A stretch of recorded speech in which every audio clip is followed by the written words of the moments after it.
Hi all, how is everybody? It's Jo here, the Gut Health Dietitian. I am just dropping in for our Facebook Live at 11 a.m. Are there many people out there in Facebook land? Please give me a thumbs up if you can hear me. Tell me where you're from, tell me what you're doing. How's the weather where you are? I am down in Melbourne, I think as a lot of you know, and it's a bit overcast today, but it's actually not that cold, so that's cool. I can see there's a few people there. Give me a thumbs up if you can hear me, and we are all streaming nicely. As you can see, I am recording on my phone again. I'm having a lot of trouble getting it to go live from my computer. So I have reverted to my phone. I know that last time I did this, I ended up running late because I didn't revert to my phone soon enough. So it's crazy. I actually tried to go live a couple of days ago just to test it, and it all worked, and then this morning when I went to do it, it didn't seem to want to do it. So I will do some more troubleshooting. The only downside of doing it from my phone is that it reverses everything. So today we are launching, this is the cookbook, which I know that you guys will be seeing in reverse, so I apologize for that, but we are launching our new cookbook, which is a plant-based recipes book for Kfibre. So we have got 8 plant-based recipes that use Kfibre. They are all vegetarian, they're all vegan, and they all have so the core recipes themselves are not low FODMAP or gluten-free, but every single recipe has got notes on the bottom to tell you how to modify it to make it gluten-free, to make it, well, it's dairy-free anyway because it's vegan, but how to make it gluten-free and how to make it low FODMAP. So those come with all of it. And after this event, I will be popping the link up in the comments where you can go and download your free copy of our new plant-based cookbook. So that's why we're doing it. What are we doing? I love this topic. This is a topic I am so passionate about. We are talking about gut health. We are talking about probiotics, and we are talking about prebiotics. Now, the research into this area is just exploding. We are learning so much new information all the time. My brain is almost overwhelmed with the research that we're getting. There's just not enough room in there anymore for it all. So it's exciting and it's interesting, and it's something that the more we learn about it, the more we realize how important it is to overall health, to how you're feeling day to day, but also that overall health and well-being, that long-term health and well-being. We're just learning that gut health is central to almost everything in your body. So what do we know? We know that everybody's gut is different and that your gut is more individual than your fingerprints. We know for sure that abundance of bacteria is a good thing, so having a lot of bacteria is a good thing. And we know for sure that having a lot of variety in your bacteria is a good thing. So that's having lots of different bugs living in your gut is a good thing as well. With that information, it's actually starting to look like, now the thing with how different our guts are, like I said, it's more individual than fingerprints. We actually know that I have bacteria that nobody else in the world has, and you have bacteria that nobody else in the world has, and that's how individual our guts are.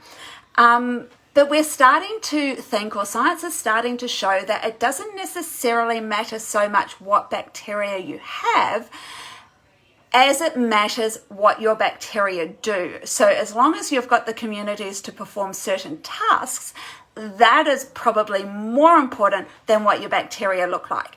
And the ability to have those communities to perform those certain tasks, the more bacteria and the more different bacteria you have, the more likely you are to have those communities to perform all the tasks that they need to perform. So we're going to talk more about all of that stuff.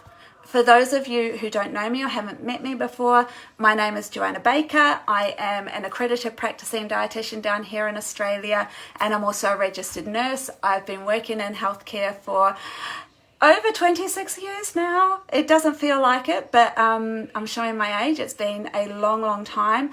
The last probably 10 years has been really focusing on nutrition and gut health. I'm the founder of Everyday Nutrition, which is a private practice dietitian service that we are based here in Melbourne. I work with a team of amazing dietitians. We're all FODMAP trained. We all specialise in IBS, food intolerances and gut health, and we really specialise in helping people to resolve their digestive issues and at the same time make peace with food. So I know that a lot of people, including myself, who have got digestive issues, because I've had gut problems my whole life, that's why I'm so passionate about this.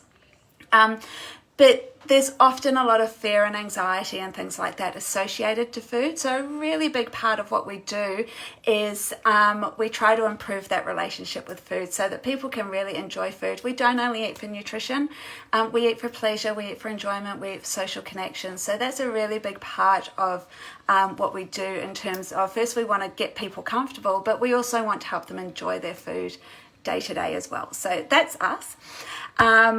Today we are sponsored by Kfibre, obviously. We're running on the Kfibre page. Kfibre is a complex prebiotic. It nourishes your gut microbiome in the same way as putting a fertilizer on your garden would nourish your garden. We're going to talk a little bit more about what a complex prebiotic means shortly. Kfibre is amazing. It's quite individual. It's really well tolerated by people with IBS because it's got a really slow fermentation in the gut. While most fibre supplements get fermented very quickly and create bloating, Kfibre is different. It's really slow, which means that we don't see that bloating with it. So that's one of the reasons that I love Kfibre, is that it's good for your gut. It works and people tolerate it. So I see a lot of people getting really great results with it. Questions, pop them below. I will come back and answer questions at the end, anything that I don't get to during this live. So I want to be respectful of people's time. I'm introducing and we're 8 minutes in already. I'm hoping for about half an hour. So anything that I don't get to during this live, I will come back and reply to comments afterwards. And also if you're watching the replay of this in the future, by all means pop comments underneath and we will come back and we will answer them. So what are we going to cover today? The first thing we're going to cover is what is gut health. So what's our definition of gut health? What does that actually mean? We're going to talk a bit about probiotics, what they are, how to choose a probiotic if it's something that you want to try. We're going to talk prebiotics, what they are, and how to get them into your diet. And we're also going to talk about if you have IBS, what are the considerations for things like probiotics and prebiotics as well. So without much further ado, like I said, our guts are all completely different. We all carry about 1 kilo of bacteria. I've got my cheat sheet here if anyone's wondering why I'm looking down, my little cheat sheet to make sure I cover everything. We all have about 1 kilo of bacteria that live in our large intestine. The bacteria are super individual and everybody's gut is different from everybody else's gut. So nobody has the same gut as you. And like I said a few minutes ago, you have bacteria that absolutely nobody else in the world has as well. So the science is booming. We are learning so much about this bacteria and we're learning so much about what they do and how they can impact our health and well-being. So gut health. One of the things that you might actually be surprised by is that there's actually no accepted definition of what is considered gut health. It means a lot of different things, but there is no benchmark at this stage that is scientifically accepted by the research or scientific community. Most of that is because all our guts are so different. So it makes it really hard to sort of set a gold standard and say, this is what your gut should be, because realistically, everyone's gut should be different. But we do know that these bacteria are important. So what we could probably assume to be good gut health is there's a few different things to consider. First of all, to have good gut health, we would assume that your gut is going to contain an abundance and a diversity of healthy bacteria. So you've got a really healthy gut microbiome that's doing what it should be doing. We would assume that your gut bacteria are stable and resilient. And what I mean by that is your gut, we know that diet, in as little as 24 hours, we will see changes in your gut microbiome. So your gut microbiome starts developing from before birth and during birth. And in those first 3 years of life, we see the gut microbiome changing and evolving a lot. within about 3 years, your gut microbiome settles down and you've kind of got your norm of what your gut microbiome is. And after that, we see it changing with diet. And if your diet is consistently changing a lot, we will see that reflected in your gut microbiome. But certainly things like antibiotics affect gut microbiome, medications, those sorts of things. So when I say a resilient microbiome, it means that if you take a course of antibiotics, when you finish that course of antibiotics, your gut microbiome will return to its own status quo or its own norm fairly quickly afterwards. So if you go out and have a really big weekend at the wineries, that's going to impact your gut microbiome. But if your gut microbiome is resilient, it's going to return to normal pretty quickly afterwards. So, and we think that that's quite an important part of having good gut health, is having a resilient microbiome. We would assume that your gut is able to effectively digest and absorb food so that you are getting all the nutrition you need. That's an important part of gut health.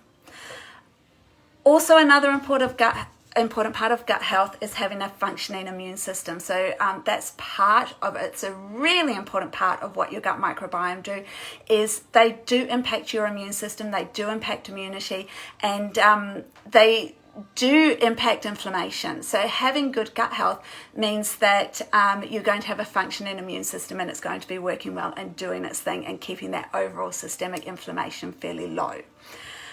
We would assume that good gut health means the absence of disease. So someone who has good gut health doesn't have bowel cancers, they don't have inflammatory bowel diseases, they don't have things like Crohn's or colitis and or celiac or untreated celiac disease or things like that. Now, that's not to say that you can't have these conditions and have good gut health, but your needs are going to be that little bit different if you do.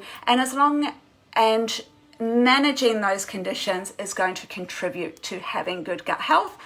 So the absence of disease or well-managed disease is going to be part of having good gut health. Little note about irritable bowel syndrome, because I know I have IBS and I know that a lot of our audience also have IBS as well, is that we know in IBS there is nothing actually physically wrong with the gut. So we would consider that to be part of absence of disease. So if we were going to pop a camera in, if we were going to do blood tests, we're going to do those tests, everything would come back normal in IBS. IBS is more about the sensitivity of the nerves around the gut. So that's another whole topic altogether that I'm going to go into later. But having IBS doesn't mean that you can't have good gut health at the same time. And in fact, improving your gut health is likely going to have quite an impact on improving your IBS as well. Someone who has good gut health is also going to have a general sense of well-being and comfort. So, and you're going to feel good, you're going to be able to enjoy your food, and it's going to be digested, it's going to be absorbed, and it's going to pass through with well-being and with comfort. So those are kind of the things that we would look at and we would consider if we were going to determine if somebody has got good gut health or if somebody has got areas of their gut health that they could work on. So how do probiotics fit into this? So over the years, probiotics have been promoted and pushed a lot as being the key to good gut health. But they're not essential for good gut health, and in fact we don't think that everybody needs to be taking probiotics to have good gut health. So probiotics, they're defined by the World Health Organization as live microorganisms that when administered in amounts, they confer a health benefit on the host. So it's a live bacteria, you may consume it in your food. So yogurt has got live bacteria in it, and there's other foods with live bacteria in it. You can take it in pill form or in supplement form as well. And when you consume that live bacteria, it needs to go through, it needs to survive the stomach, it needs to survive through the intestines, it needs to make it to the large intestine, and it needs to confer a health benefit when it's in the large intestine to be considered a probiotic. Now, do you need probiotics? Should you take probiotics? That's a really tough question, and this is somewhere that the jury is a little bit out on. And the reason for that is probably because of how much we are learning about gut health at the moment. And given that all our microbiomes are so different, probiotics behave differently in different people. There are trillions of strains of probiotics. There are more different types of bacteria than there are stars in the Milky Way. But which probiotic and which strain is right for you is something that it's almost impossible to determine because they behave so differently in different people. When we start to look at the research, we can see that in some cases, yes, absolutely, people do get benefit from probiotics in helping manage their IBS. Definitely it happens, but it's not a given and it's not the norm. So we find that about a third of the time people will get benefits in managing their IBS from taking a probiotic. A third of the time, probiotics do nothing at all, and that's probably because the strain is perhaps not the right strain for what you need. And a third of the time, probiotics can actually make IBS worse. So I remember so clearly when I was just a baby dietitian, when I was only doing this not very long, and I was seeing a girl who had been diagnosed with IBS and she was taking probiotics and we were playing around with her food. And you know what, we did quite a few things and nothing seemed to make a difference. And then one day I said to her, let's just get back to baseline. Let's remove the probiotics. Let's remove all the supplements, get back to baseline and start from scratch again. And it was actually removing the probiotic that actually resulted IBS. So yes, and that was something that really drove home to me, is that probiotics can make people worse as well. So whether a different probiotic would help or not, potentially, but we do see through the research that a third of the time they help, a third of the time they do nothing, and a third of the time they actually make people worse. So it's not something that I standardly recommend anymore. But, and it also makes it really hard because we're so different. It makes it hard for me to say, and it would be impossible for me to say, this is what your gut looks like. So we can do a little stool test. I can get a little rundown of what your gut looks like. I haven't got anything to compare that to because I don't have a gold standard of what it should look like. And I also, at this stage, science is unable to say, oh, you're missing this, you should take this probiotic and that's going to resolve that. We just don't have that knowledge yet. But if you're wanting to try a probiotic, because like I said, sometimes they help, there are a few things to take into consideration. So first of all, my number one piece of advice in terms of if you want to try a probiotic, try one thing at a time. If you change a whole lot of things all at once, it's really hard to know what's helping. If you get better, it's like, oh, you might have changed 5 different things and probiotics might be one of those 5 things, and you get better. It's like, well, which one of those was doing the trick? You might change 5 different things at once and you might get worse. It's really hard to know which of those things was actually the catalyst for making you worse. So I always come back, get back to basics, get back to baseline, try one thing at a time. So if you're going to do a FODMAP diet, do your FODMAP diet first, come and do probiotics later on. If you're going to do a probiotic first, do that first, but don't change your diet at that point. So do one thing at a time, because that way you're going to know what's helping and what's not helping, and potentially if it's making you worse, you're going to be able to see that as well, because you're being systematic and you're being methodical. Second, probiotics, I kind of liken this, they're a little bit like medications. You want to be choosing the strain of the probiotic that has got research to manage the particular symptom that you have. So think about your symptoms. Do you have constipation? Do you have diarrhea? Do you have bloating? What symptom do you have that you want to manage? Do a little bit of research and find a probiotic that is shown through research to help that particular symptom. It's kind of like if you are wanting to prevent pregnancy, you're not going to take a Panadol tablet and expect the Panadol to stop you getting pregnant. You're going to go and you're going to take a contraceptive pill. If you've got a headache, you're not going to take a contraceptive pill and expect it to treat your headache. So same thing with probiotics. What is it that you want to treat, and what is a strain that has been shown to help that symptom? That can help a lot. That can really narrow things down, and there is absolutely research to support that. In terms of if you are taking Kfibre, there is also a strain, Bacillus coagulans lactospore, which has been shown to synergize really well with Kfibre. So that might be a consideration that you're going to think about as well. Are you taking a prebiotic, which I'm going to talk about in a second, what they are and whether you should or shouldn't. But if you're taking a prebiotic, then you might want to select a probiotic that specifically works with that prebiotic that you're using. So with Kfibre, like I said, we look at Bacillus coagulans lactospore. Over the page, we're going over the page again. Check your expiry date. Do not use expired probiotics. They change. They're live bacteria. When they expire, they die. So you want to look after them, after your probiotics. Make sure they're not expired. If they're supposed to be kept in the fridge, keep them in the fridge. If they're able to be kept on the shelf, keep them on the shelf. Absolutely fine. Also check your dosage. You need to be making sure that you're actually taking enough of the probiotic to get that benefit, but also you don't want to be taking too much of that probiotic because you might find you can have too much of a good thing. So you want to be getting your dosages right.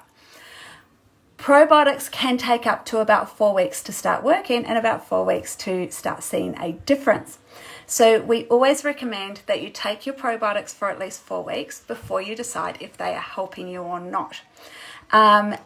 If at 4 weeks you say, hey, wow, I'm feeling noticeably different, I'm feeling great, this is really helping me, absolutely keep taking that probiotic. Probiotics are transient. If you stop taking them, you'll stop getting the benefit. So if you get a noticeable difference and they help you feel better, make sure you keep taking it. If at 4 weeks' time you are not sure if they're helping or not, what is recommended is to actually then stop taking the probiotic. If you get worse when you stop it, it was probably helping and go back on it. If you stop the probiotic and nothing changes, it probably wasn't doing anything, so you might want to have a look at a different probiotic to see if a different strain works better for you. Lastly, consider foods that contain probiotics. And this is what if I'm going to recommend probiotics, I often look at diet. As a dietitian, I work from a food first policy. I generally only recommend things like supplements and stuff as a last resort. If we can achieve something with food, then that's always going to be my priority. And there are absolutely foods that contain probiotics. So you don't have to take your probiotics in a pill. So things like yogurt, kombucha, kefir, pickles, miso, tempeh, sourdough, some cheeses, they all contain probiotics too. And the thing is, if you get your probiotics from food, if the probiotics aren't doing anything, so if they're just not synergized, if your gut doesn't need probiotics and they're not really having any effect, you're still getting the benefit of all the nutrition that food is providing as well, because these foods are complex and they provide a lot of nutrition too. So you can't go wrong if you are taking it from food. There are some, obviously, things like kombucha and kefir. If you're on a low FODMAP diet, that's something to consider as your serve size, because they do become high FODMAP at larger serves. So just check on your Monash FODMAP app for your serve sizes if you're going to be getting your probiotics from food. So those are my tips about probiotics. I can see that there are a few questions about probiotics, so I will come back to those at the end. I can see that I'm running out of time, so I'm sorry, but I want to talk about prebiotics really quickly. Prebiotics have been getting a lot of airtime. This is the stuff that the research is really exploding in, and they're getting a lot of airtime with really good reason, because the more we learn about prebiotics, the more beneficial we are finding that they are in terms of gut health and in terms of overall health and well-being. So the definition of prebiotics. Prebiotics are a non-living substance that when you consume it, it survives the gut, it makes it to the large intestine, and in the large intestine, it is selectively fermented by your gut bacteria and confers a health benefit. So selectively is a really key word here, because prebiotics selectively feed the healthy bacteria that we want to feed. They do not feed the pathogens that we do not want to feed. So that's kind of like if you're putting a fertilizer in your garden, a prebiotic would selectively feed the roses and the marigolds and the flowers, but it would not feed the weeds. So that's a really important part of prebiotics, is they feed the good bacteria, but they don't feed the pathogens. The other important part is that they must confer a health benefit. So obviously by feeding and nourishing that good bacteria, it means that good bacteria will grow, they will be healthy, and they will then be able to confer that health benefit that having a healthy gut microbiome does. And what the research is telling us about having healthy gut bacteria and having a healthy gut microbiome is that we see when people consume prebiotics and their gut health improves, we see definitely improvements in digestion, we see improvements in stool regularity and in stool form as well.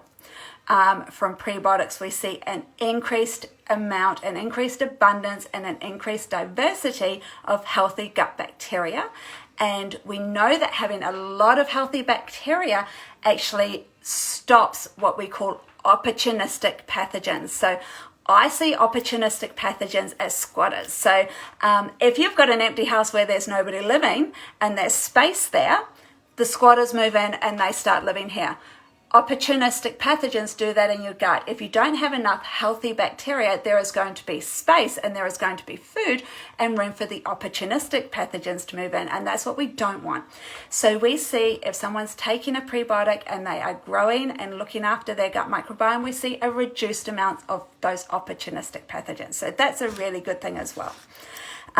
The good bacteria essentially crowd out the pathogens so that we don't have room for them anymore and they eventually die off. And like I said, we know that the prebiotics feed the good bacteria and they don't feed the pathogens. So that's all a good thing. When healthy gut bacteria consume or ferment or are nourished by those prebiotics, what we see is an increased production of short-chain fatty acids. Now, I will drop in quickly here that this is one of the things that makes Kfibre a little bit different from other fibre supplements, is that fibre supplements are fermented. We know that fermentation creates gas as a side effect. That is what causes symptoms when we're talking about FODMAPs. So FODMAPs are rapidly fermented sugars. That rapid fermentation creates a very sudden, big amount of gas created in the gut, and that causes IBS. We do see that with other fibre supplements as well. When they reach the gut, they get fermented very quickly. We get a lot of gas very quickly. We get bloating, we get cramps, we get pain and discomfort. And a lot of people will know from experience that fibre supplements can cause bloating and make them uncomfortable. Kfibre is a little bit different because Kfibre is uniformly and slowly fermented. So we don't get that sudden gas creation in the gut. The gas is created very slowly. And it's usually in small enough, because it's in small enough amounts that it is well tolerated. And that is what makes Kfibre one of the best fibre supplements out there, is that it has that slow fermentation. So, and that's also what makes it low FODMAP, because FODMAPs by definition have to be rapidly fermented. Kfibre is not rapidly fermented, so we see it much better tolerated. That slow fermentation is what we want to happen, because that is what creates the short-chain fatty acids. Short-chain fatty acids look after your gut lining. So those cells that line the wall of your gut, they need to be nourished as well. And short-chain fatty acids nourish those cells that line your gut, and they keep the gut lining really, really healthy. It also contributes to supporting that mucus layer that we want to have that protects the lining of the gut as well. And we know that prebiotics do that. Prebiotics also support immune function, and we do see decreased inflammation throughout the entire body. So your gut bacteria, those healthy bacteria, they talk to the immune cells that are on the other side of that cell wall, and they also, because you've got a nice intact gut lining, they stop stuff getting through the gut lining that we don't want to get through, but they also communicate with the cells underneath that are involved in immunity, and keep that immune system really strong. So we do see an improved immune function, and we do see decreased inflammation throughout the whole body if someone has got from short-chain fatty acids. We know that they also support healthy and beneficial cholesterol levels. So people that are taking a good fibre supplement, we do see a lowering of cholesterol. We do see a reduced risk of things like heart disease in the future. So that's that long-term health and well-being. We also know that prebiotics support glucose metabolism. So we see a lot more uniform blood glucose levels, and we do see a decreased risk of things like type 2 diabetes in the long term as well. So again, that long-term health and well-being that we're seeing from prebiotics and from that production of those short-chain fatty acids. this is why, because this is the stuff that we are learning about prebiotics and about their benefits. This is why the research is, the more we learn, the more beneficial they are. And obviously, the more beneficial they are, the more research does get looked into as well. So this is why we love prebiotics. So where do you get prebiotics from? And actually, look, as a dietitian, I am 100 times more likely to be recommending a prebiotic than I am to be recommending a probiotic, just because of the amount of research that we are starting to see to support the benefits of prebiotics. And like I said, the probiotic research, it's yes, it can help, but it doesn't as strongly say that it helps, and it's so variable from person to person, whereas with prebiotics, we consistently see these improvements and we consistently see them in everyone. So that's essential. That's why we're really interested in prebiotics and becoming a lot more interested in prebiotics than we are in probiotics. Now, where do we get prebiotics from? Kfibre, obviously, complex prebiotic, great option. Monash certified low FODMAP, beautiful option. So absolutely Kfibre is an option. But again, I'm a dietitian and I like to look at food as well. So prebiotics can be a little bit tricky if you've got IBS and a low FODMAP diet. That's because the types of foods that we see prebiotics in, we see them in wheat, onion, garlic, asparagus, cabbage, nuts and legumes, all of these foods that at larger serves, or even for some of them at smaller serves, are high FODMAP. And it is actually the FODMAPs in them that are the prebiotics. So if you're on a low FODMAP diet, when I listed off all those foods, you probably cringed and said, oh my God, I couldn't eat any of those.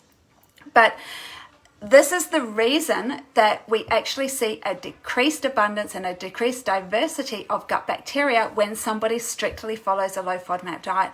And this is part of the reason that we really want people to start adding back FODMAPs, start testing where their threshold is, how much can you have before it starts becoming a problem. Most people don't need to stick to a low FODMAP diet strictly. Most people do have a little bit of room to move there. So one of the first things that I'm going to say is first of all, these foods, yes, they are high FODMAP, but a lot of them do have low FODMAP serves. So things like cabbage, nuts, and legumes do have low FODMAP serves. Again, your Monash FODMAP app is going to tell you what those serves are.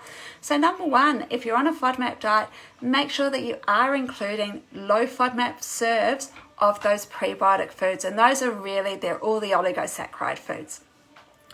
Number two is, if you are on a low FODMAP diet, please do try to push those boundaries occasionally. Can you go that little bit further? If you're having trouble with that, that's the sort of thing that our team of dietitians can absolutely help with, is helping you work out where that threshold is. What can you do? What can't you do? Where is the balance there?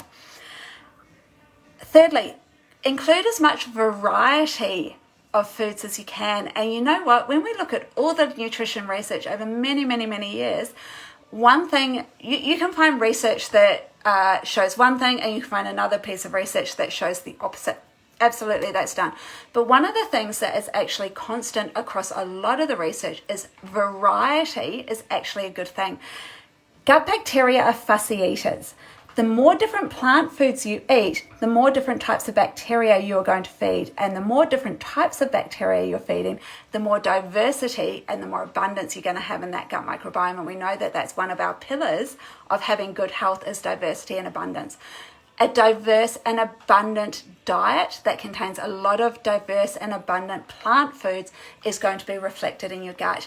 And we do know from the American Gut Project that they found that people that ate 30 or more different plant foods a week had a much more abundant and a much more diverse gut microbiome than people that ate 10 or less different plant foods a week. So you can even do that on a low FODMAP diet as well. There are definitely at least 30 different types of plant foods that have low FODMAP serves. So look at that variety, eat different foods. It's more satisfying too. We find actually from researchers that people who eat a more diverse diet report higher satisfaction and pleasure from their food. So get some variety in there. Try not to be eating the same things day in and day out. Obviously, there's going to be some staples there that you love and you eat a lot of, but try and chuck in some other stuff as well. Maybe keep a record for a week of all the different plant foods you're eating. And if you're getting to 25, the next week think, oh, what different plant food or what different fruit or what different vegetable can I add in this week for that diversity and for that interest? Where are we? If you are struggling with your gut, so those are kind of the really important things that I would say in terms of improving that gut bacteria and including those prebiotics. If you're struggling with it, like I said, dietitian, we are your go-to to give you personalized advice. So out here on social media, I can talk about the general rules, I can give information, I can provide links to research or whatever, but I can't say on social media what you as an individual should do. That would be totally unethical and potentially dangerous, because I don't know your background, I don't know what's going on with you. If you see a dietitian, we're going to sit down with you, we're going to actually consult you properly, we're going to look at your medical history, we're going to look at your diet, we're going to look at your symptoms, and we're going to do that properly, and then we can start making individualized recommendations of which way to go to resolve those. Like I said, we want to help you resolve digestive issues, but we also want to help you make peace with food so that you can enjoy your food as well. Our goal is maximum variety, minimum symptoms. So that's where we kind of want to find that balance, because you've got food on one side, you've got gut symptoms on the other side, and what's pivoting in the middle there is that quality of life, and getting that variety in food, keeping those gut symptoms managed, that's what improves your quality of life. So, and that's our goal, is that we want people to be happy and enjoying their food and having a good quality of long-term healthy life. Final thoughts on all of this. I'm sure that this has come across as I have been talking, but gut health is not one size fits all. What you need is going to be different to your mother, different to your sister, different to your neighbor, different to your hairdresser. You know, you go out there, and I know that certainly on social media and certainly out there in the community, there are a lot of people, everyone's got an opinion on what you should be doing. And that opinion is based on their experience most of the time. What's right for them is not necessarily going to be what's right for you. So be a little bit critical, be a little bit discerning when people are giving you advice about what you should be doing with your gut or what you should be doing with your diet, because what you need is going to be different to what somebody else needs. So that's really, really important, and even more so, a probiotic that works for one person is not guaranteed to work for you. Remember that gut health does have a huge impact, and the more we learn, the more we discover what an impact it's got on your overall health and well-being, and including things like managing your IBS as well. If you're not sure where to start, consider your daily food variety and try adding in a few new plant foods. You might trial a prebiotic like Kfibre, see how you go with that, but remember, one thing at a time, be structured and be methodical with what you do. So I want to make a huge thank you to Kfibre. Look, I've only gone 10 minutes over, so that's good. Massive thank you to Kfibre for having me today. I love sharing this information, and I love doing things like this. Soon as we're out of time, I will come back and I will reply to all the comments to answer the questions. So make sure you flick through the comment section and see what's there. If you want to find out more about Kfibre, obviously kfibre.com is the website, Kfibre Facebook page, Kfibre Instagram is all Kfibre. I will pop the link up for your cookbook in the comments below. That's available for free download from the Kfibre website as well. If you want to find me, I'm the founder of Everyday Nutrition, so Everyday Nutrition is our Facebook page. If you want to find me on Instagram, it is the Gut Health Dietitian. On the internet, it's www.everydaynutrition.com.au. So make sure you follow us, make sure you check us out. That's where we're here to chat. We love chatting and enjoying and sharing information. Yeah, that's us. I hope everybody has I know it's Friday here in Australia. I know it's Thursday evening in the US. So if you're in the US, I hope you have a lovely Thursday evening. If you're down here in Australia, I hope that you have a lovely Friday and a lovely weekend. And I shall catch you all shortly. Take care, everybody. Bye.